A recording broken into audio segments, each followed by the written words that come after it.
ACI এর hybrid ধান আপন চাষে লাভবান জামালপুরের কৃষকরা। জামালপুর থেকে লিটন রাজের পাঠানো তথ্যে বিস্তারিত। জামালপুর সদর উপজেলায় লাহেরীকান্দ এলাকায় বোরো মৌসুমে এসিআই কোম্পানির হাইব্রিড ধান আপন চাষ করে অধিক লাভবান হচ্ছেন প্রান্তিক কৃষকরা। শুক্রবার 25 এপ্রিল বিকেলে এসিআই এর উদ্যোগে অনুষ্ঠিত হয় মাঠ দিবস। এতে অংশ নেন স্থানীয় কৃষকরা। কৃষক হালিম জানান, আগের জাতের তুলনায় আপন ধানে ফলন বেশি, এটি যেন আশীর্বাদ।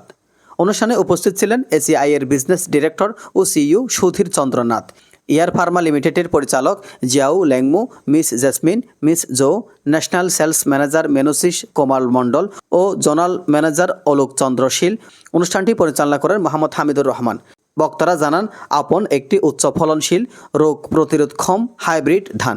এর জীবনকাল 140 থেকে 145 দিন এবং একর প্রতি ফলন 95 থেকে 100 মণ পর্যন্ত হতে পারে। এটি ব্লাস্ট, বিএলবি ও বিপিএইচ রোগ সহনশীল। কৃষকদের আগ্রহ দেখে মনে করা হচ্ছে ভবিষ্যতে আপন হতে পারে দেশের অন্যতম জনপ্রিয় ধান জাত।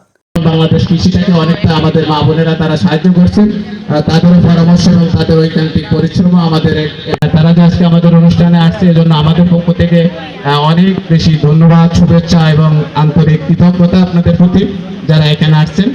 তা সবাই ভালো থাকুন, সুস্থ থাকুন, আমাদের সবার জন্য দোয়া করবেন। এজান নিজামুদ্দিন, ডেস্ক রিপোর্ট।